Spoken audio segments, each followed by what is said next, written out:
if you really do believe your spouse has some serious issues, the best thing we can do is hire a child and family investigator to come in and look at the situation. They will look at your spouse to see if, in fact, that she does have serious issues. They will look at the relationship of your spouse with the children and with you as well, and make a recommendation to the court. That is always the best way to go.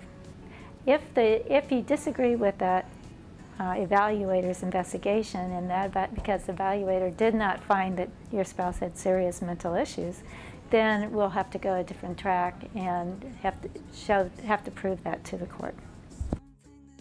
Yeah.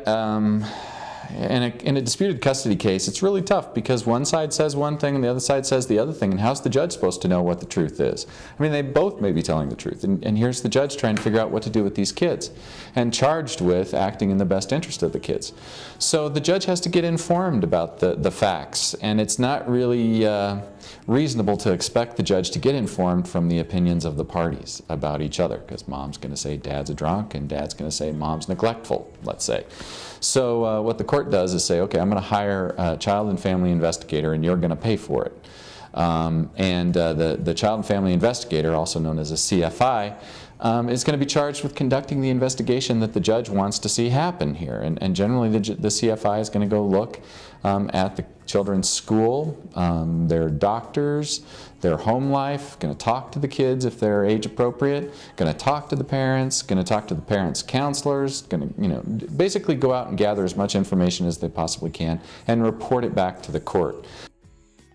They're usually not court paid unless the parties are indigent, in which the child family investigator would then be at state pay and at a state rate. Usually what happens is the child family investigator's fees are divided between the parties, very commonly 50-50, since both parents are part of the action and they're both having a dispute there. It's an equal way that the court does that.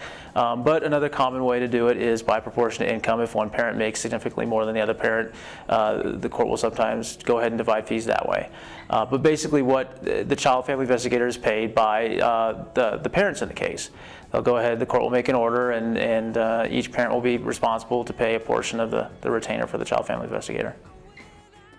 Generally, the CFI's report is a very powerful part of a custody dispute, and getting the parties prepared for those CFI reports and interviews and letting the party understand what the CFI is going to be looking at can be hugely important in that process.